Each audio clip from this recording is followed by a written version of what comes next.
35 years ago today, The Legend of Zelda for the Nintendo Entertainment System was released and it changed adventure games forever.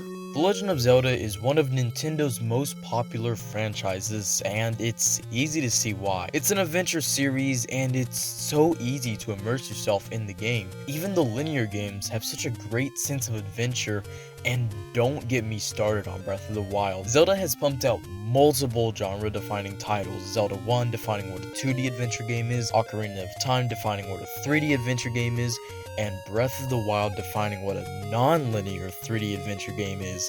It's your adventure. Choose what order to do things in. You choose when to fight Ganon, whether it's mere minutes in or just never fighting him. Calling Breath of the Wild a masterpiece is an insult to Breath of the Wild. Now, of course, I would love to talk more about Breath of the Wild, but I haven't beaten it yet. But I promise you, when I do beat it, I am going to talk for hours on end about it. Until then, let's talk about Link's Awakening. Before I get into the origin of Link's Awakening, most of this info I'm getting from the gaming historian. Also, I'm sorry if I get any of these names wrong. I'm not 100% sure on how to pronounce them. I'm just gonna try my best. One day, the director of A Link to the Past, Takashi Tezuka, noticed Kazuaki Morita messing around with the Game Boy development kit, making something that looked like Zelda. Takashi decided to join Kazuaki in developing Zelda for Game Boy. Other people joined the team and helped develop it during free time, and eventually Takashi pitched Zelda for the Game Boy, and it was approved, making it an official project. It started off as a port of A Link to the Past, but the team decided to make it its own game, steering away from the typical Zelda stuff. Takashi also liked the show Twin Peaks at the time, and its emphasis on dreams, so he asked the team to add some dream stuff in the game. The game was a hit and got an update for the Game Boy Color known as Link's Awakening DX. This added color, a new dungeon, and a bunch of other stuff. And in 2019, a remaster for the Nintendo Switch was released. Link's Awakening begins with a cutscene of a ship sailing during a thunderstorm. This is Link's ship and it's struck by lightning. Link washes ashore and is found by Marin, who takes him in. When Link wakes up, Marin basically says, "Name's Marin, who's Zelda?" and that you're on an island called Koholint. You then talk to this guy called Taran who hands you your shield. After that, you head down to the beach where you find your sword and meet an owl. The owl basically says to leave the island you must wake the windfish, and the island's monsters know this, so they become violent. The owl then tells you to head north to the mysterious woods and he'll meet you there. There, he tells you to find a key and head to Tail Cave, south of the village. In the woods, you run into a raccoon who won't let you pass, so you collect some toadstool and take it to a witch who makes magic powder, which becomes a super useful item. After using the power on the raccoon, it turns out to be Taran who ate some toadstool. Anyways, you head north and grab the tail key. This gives you access to the first dungeon, Tail Cave. Here you get Rock's Feather, which allows you to jump and fight Rolling Bones and Moldrum. Rolling Bones is fairly easy, but Moldrum is a pain, especially compared to A Link to the Past Moldrum. He just keeps on knocking you off the platform, which is way smaller than the other one from A Link to the Past. Anyways, after that you get the Full Moon Cello, and I'm just gonna explain this now. In order to wake the Windfish, you must play the 8 instruments of the Sirens, and the Full Moon Cello is the first one. The owl meets you outside and says, "Go to the swamp, Stinky." But upon returning to May Village, you hear that Madame Meow Meow's dog, Bow Wow, which is actually a chain shot from Mario, has been dognapped by moblins. So you head north to May Village, save Bow Wow, and Bow Wow helps you gain access to dungeon number 2, Bottle Grotto. Here you obtain the power bracelet, which allows you to pick up pots and rocks. You also fight a Hinox, but no, not a cool menacing one, just a goofball. And the dungeon boss is a genie in the bottle, creatively called Genie. And after this, you obtain the conch horn, and with the power bracelet, you're able to leave May Village. You come across Key Cavern, but can't even get near the entrance, so you head farther south where you meet Prince Richard, who used to live in Candlelit Castle. Unfortunately, his servants went crazy and kicked him out, and Richard wants his 5 golden leaves still in the castle. So you retrieve the leaves, and he gives you access to some field where you find the key. In Key Cavern, you obtain the Pegasus boots, which allow you to dash. The mini-boss is the Dongo Snakes, and the dungeon boss is the Slime Eye, and beating him gives you Key Lily's Bell. The owl then tells you to go to Yarna Desert, but the entrance is blocked by a giant walrus, so you get Martin to play a song to wake him up. In the desert, you fight Lanmola, where you obtain the Angler Key, which unlocks Angler's Tunnel. There you get Flippers, which allow you to swim. After fighting Q-Boss, the Mini-Boss, and Anglerfish, you get the Surf Heart. While roaming around, a ghost starts to follow you, and you have to take him to his house and his grave. After that, you head to Catfish's Maw, Dungeon 5, where you get the hookshot and fight a Stalfos. You can also fight some Gomas, but that can be entirely skipped. The dungeon boss is a bit tricky, but once you get the hang of it, he's easy. And afterwards, you obtain the Wind Marimba.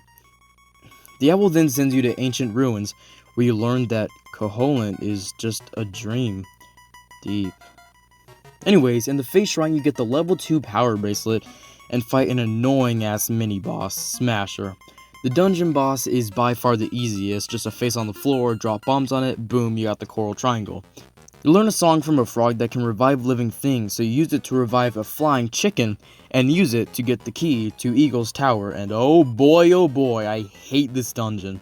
You have to destroy all these pillars to make the tower fall, and the thing that you have to throw keeps on disappearing if you accidentally drop it, and it's just super tedious and not a fun dungeon to go through at all. The mini-boss is no more harmless than Keese, and the dungeon boss takes forever. Not because I kept dying, but because he keeps knocking you off the platform. But after plenty of fails, I finally beat him. And now the Organ of Evening's Calm is now ours. Now if you counted correctly, you know that I've talked about 7 dungeons, which means we have 1 left, Turtle Rock. It's the biggest and the longest dungeon, and also my favorite for a plethora of reasons. First off, it's huge with so many puzzles. I like that. There are also so many mini-bosses. Basically, every mini-boss from the previous dungeons are all here in one dungeon. I also really like the dungeon's color palette. The item is a fire scepter, which lets you shoot fire, very neat, and the dungeon boss is very easy. And with that, Link now has the 8 instruments. So you head up to the egg on top of the island's tallest mountain, and play the 8 instruments, opening the egg. In Mabe Village, you get directions on how to navigate the egg, and with that, it's time for the final boss, Shadow Nightmare. He has 6 forms, 6 faces. The first one is Shadow Nightmare, just use magic powder on him. Phase 2 is Aghanim, deflect the blast back at him. Phase 3 is Moldrum, attack his tail. Phase 4 is Ganon, avoid the keys and his dual-sworded axe and attack him. Phase 5 is some snake thing, just hit it. And the final phase is Deathel. Avoid his arms and shoot him in the eye until he's defeated. And with that, you walk up the stairs and meet the Windfish, which you awaken with. As you awaken, Koholint slowly disappears in a very emotional sequence. The island you've explored, the people you've met, the dungeon you've conquered, all fade away as Link awakens on a piece of shipwreckage. And with that, the triumphant Zelda theme plays as the credits roll.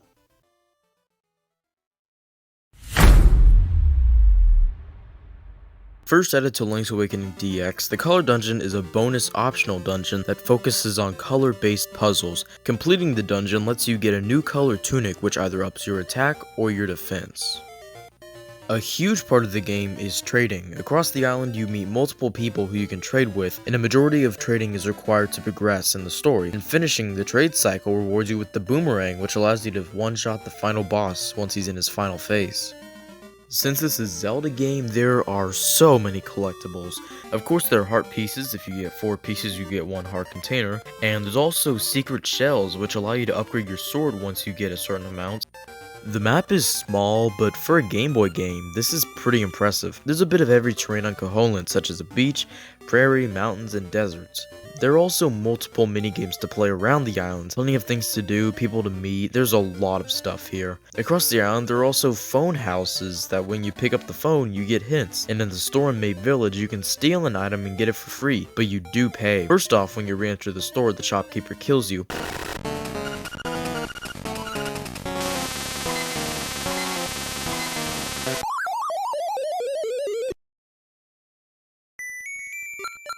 Then for the rest of the game, you're referred to as Thief. Honestly, there's no reason to steal. The bow is very expensive, but by the time you need it, you have enough rupees. The music is fantastic. I've been using tracks from the game all video, and this is some of, if not the best music I've heard from a Game Boy game.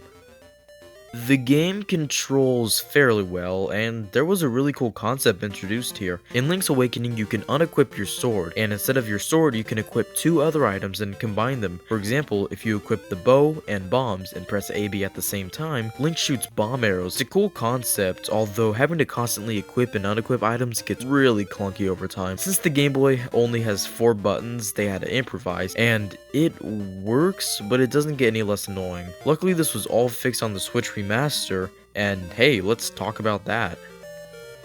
I've beaten up to the second dungeon in the Switch remaster, and I must say, it's wonderful. It's gorgeous. I love this art style so much. Most of the changes it makes are fantastic, and overall, I love the idea. Link's Awakening is a fantastic game, but due to only being on the Game Boy, it's not the easiest to experience. This allows people to play the masterpiece, which is such a wonderful idea that I think Nintendo should do more, especially with the Oracle games. The music is fantastic, adding sprinkles of the original 8-bit tunes in there. It's just, again, fantastic. My one problem are the colors of the dungeons. Most look fine, but I mean, Turtle Rock, look at the Game Boy Color version, then the Switch one. The Switch one doesn't exactly look bad, but I just like the color palette more of the Game Boy Color version.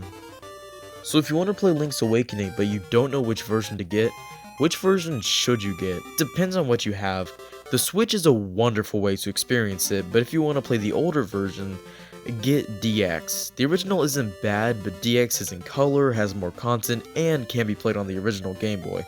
I know Link's Awakening DX is on the 3DS Virtual Console, as the cartridge version can be a bit pricey, but again, play what suits you best. Any version of the game is wonderful and I adore it. Finally, why do I like this game? Partially nostalgia, as I spent a lot of summer 2020 playing this. It was a nice distraction from the new problems each month presented, but besides that, I love the story. I like how it's a spin-off, not just following the same Ganon plot as the other games. All of the dungeons are fun with plenty of fun puzzles and bosses. I also like the gameplay in general. Killing enemies is so satisfying, and the island feels so alive. It's the second Zelda game I started and the only one I've beaten yet, and it was my first full adventure in the Zelda universe, and I'll never forget that. Zelda has come so far over the last 35 years, from clunky, cryptic 2D experience to a smooth, gorgeous, non-linear adventure. I have no idea how Breath of the Wild could possibly be topped. Zelda has done a lot over the last 35 years, and I'm excited to see what it can do with the next 35. The Breath of the Wild 2 trailer just dropped!